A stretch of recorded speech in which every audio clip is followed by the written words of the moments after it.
आज पुरंदर सासवडमध्ये सकाळीपासून पुरंदर एअरपोर्टशी निगडीत बरेचसे शेतकऱ्याचे बरेचसे विषय होते. त्याच्याबद्दल या ठिकाणी वेगवेगळ्या शेतकऱ्यासोबत संवाद साधला होता. त्याच्यामध्ये बरेचसे लोकांचे बरेचसे प्रश्न होते, न्यायिक प्रश्न होते, अर्धन्यायिक प्रश्न होते, काही सामायिक गट होते. त्याच्यामध्ये त्याचे प्रश्न ऐकून त्याचे बरेचसे विषयाचे तोडगे काढण्याचा प्रयत्न केला आणि त्याच्यामध्ये बरेच ठिकाणी आपण यशस्वी पण झालो. आम्ही मागच्या सोमवारीला पण तसे घेतले होते, एक आढावा घेतला होता आणि आजसुद्धा घेतला आणि पुढे सुद्धा कंटिन्युअसली आम्ही घेत जाणार. त्याचा उद्देश आमचा असा आहे की बरेचसे लोकांचे बरेचसे असे प्रश्न आहे ज्याच्यामुळे त्याचे निवाडे करता येत नाही आहे. त्याच्यामध्ये काही कोर्ट केसेस आहे, काही आपसीत काही लोकांचे प्रश्न आहे, विषय आहे. तर त्याच्याबद्दल आम्ही सर्व लोकांना सोबत बसून या ठिकाणी त्याचे प्रश्न सोडवण्याचा प्रयत्न केला आहे. सर्व एक्सरसाइज करण्याचा उद्देश आहे की हा प्रकल्प आपण करताना कोणत्याही माणसाचे कुठलेही पैसे जे आहे ते कोर्टामध्ये नाही झाले पाहिजे. कारण कोर्ट जे निकाल देतील 5 वर्षानंतर किंवा जेव्हा कधी देतील 2 वर्षानंतर किंवा 6 महिन्यानंतर ते कोर्ट केसच्या प्रमाणे ते जर आपण याच ठिकाणी त्या लोकांचे प्रश्न सोडवले तर त्याच्या आधारावर त्या लोकांचे पैसे त्यांना तत्काळ मिळू शकतात आणि त्याचा फायदाही त्यांना होऊ शकतात. तर हा उद्देशाने आम्ही या ठिकाणी प्रत्येक सोमवारीला सर्व टीमला घेऊन बसतो आणि लोकांचे प्रश्न सोडवतो आहे आणि याच्यामध्ये चांगल्या पद्धतीने समाधान शेतकऱ्याचे होते, त्याचा प्रतिसाद पण मिळत आहेत. आणि आमचा उद्देश हाच आहे की ज्या लोकांचे आमच्याकडे संमती येतील त्या सर्व लोकांचे पैसे जे आहे त्याच्या खात्यामध्ये झालं पाहिजे. त्याचे कोणत्याही माणसाचे कोर्टामध्ये पैसे नाही गेले पाहिजे. आज संध्याकाळीपर्यंत आमच्याकडे जवळपास 80% लोकांची संमती पण आलेली आहे. उद्या 30 जूनपर्यंतची मुदत होती आणि मला असं वाटतं आहे की उद्यापर्यंत अजून 5-10% लोकांची संमत्या येतील, कारण शेवटच्या दिवशी जास्त शेतकरी येऊन संमत्या देतात. मात्र काही लोकांना असा संभ्रम असतो की माझी तर संमती आहे पण माझे बाकी लोकांची संमती नाही आहे. तर त्याही लोकांना आम्ही संमती द्यायला सांगितलेलं आहेत आणि हा एक प्रकल्प या पद्धतीने करायचे की 100% लोकांचे जे पैसे आहेत त्याच्या खात्यामध्ये गेले पाहिजे, कोणाचे कोर्टामध्ये नाही गेले पाहिजे. या पद्धतीने आम्ही सर्व प्रयत्न करत आहोत. आज काही लोकांचे असे आमच्या निर्देशनास आला की सासवड न्यायालयामध्ये किंवा शिवाजीनगरच्या न्यायालयामध्ये काही लोकांचे कोर्ट केसेस चालू आहेत.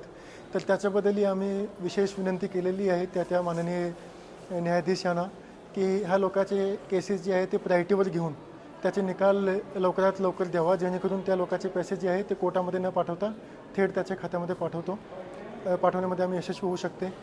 चांगली गोष्ट आहे की सुरुवातीला जेव्हा पहिल्यांदा आम्ही मे महिना आलो होतो तेव्हा निगडीत घटकाबद्दल लोकांचे बरेचसे प्रश्न होते की त्याचे पाईपलाईन लागले नव्हते, विहीर लागले नव्हते किंवा त्याचे जे झाडं वगैरे होतं त्याचा जे मूल्यांकन होता तो व्यवस्थित नव्हता. आज मात्र 4 केसेस तसे आमच्या समोर आले. 3 ठिकाणी त्याची क्षेत्राची बाहेरची पाईपलाईन आहे ते घेतली नाही आणि 1 ठिकाणी त्याच्या घराचं मूल्यांकन बरोबर नाही आहे. असे मात्र 4 केस आले. बाकी निगडीत घटकाबद्दल कोणाचाही काही विषय आलेला नाही आहे. तर निगडीत घटकाबद्दलचे विषय जे आहेत ते सर्व लोकांचे संपलेले आहेत. आता आमचा टार्गेट हाच आहे की आम्हाला आतापर्यंत जवळपास 1150 कोटी आम्ही वाटप केलेले आहे. 2-3 दिवसामध्ये अजून आमच्याकडे 1000 कोटी रुपये येणार आहेत.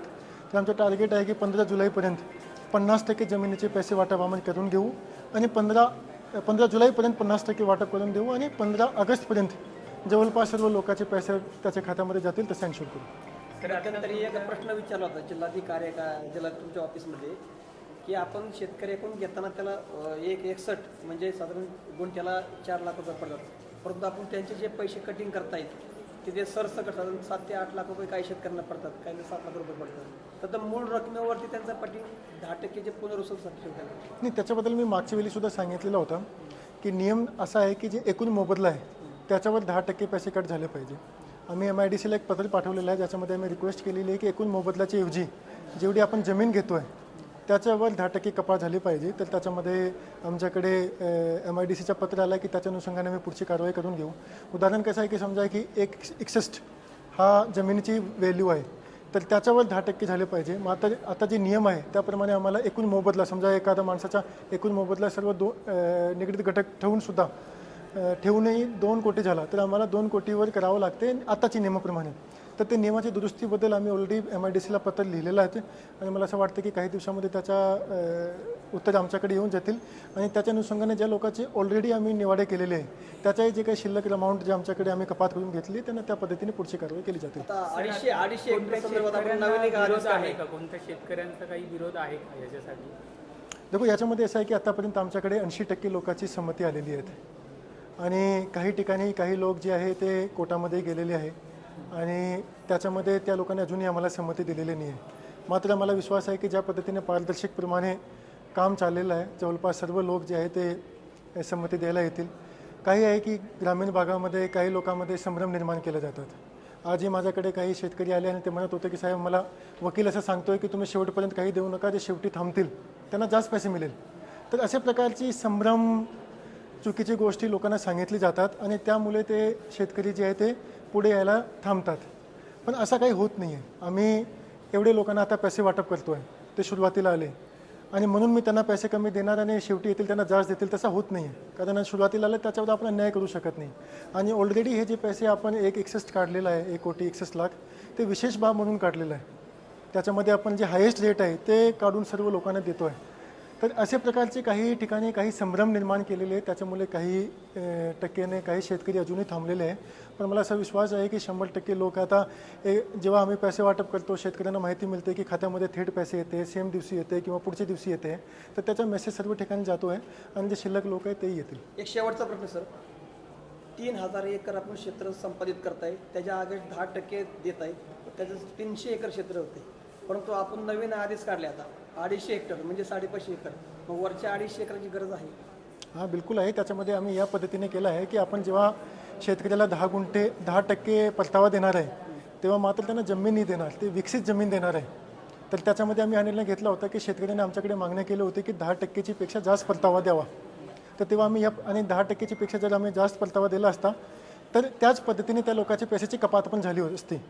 तर 10% जे आहे ते आपण त्यांना परतावा देतो आणि त्याच्या व्यतिरिक्त त्या ठिकाणी जी लागणारी ॲम्युनिटी स्पेसिस आहे, त्याच्यामध्ये रस्ते आहे, त्यामध्ये पाईपलाईन आहे, फुटपाथ आहे, अशा प्रकारची जी गोष्टी आहे ते शासन स्वतः करत आहेत. त्याच्यामध्ये जे शेतकरीचं जे मूल 10% आहे त्याच्यामधून आपण कपात करत नाही आहे.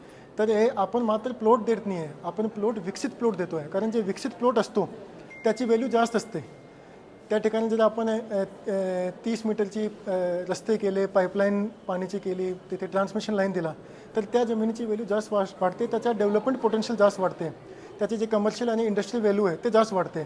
तर हे करायला आपण हा अतिरिक्त जमीन घेतलेली आहे की मात्र प्लॉट नाही द्यायचे, ते विकसित प्लॉट जे आहे ते जेणेकरून त्याची व्हॅल्यू जास्त असेल आणि त्याचा वापर इमिडिएटली शेतकऱ्यांना करता आला पाहिजे. ओके.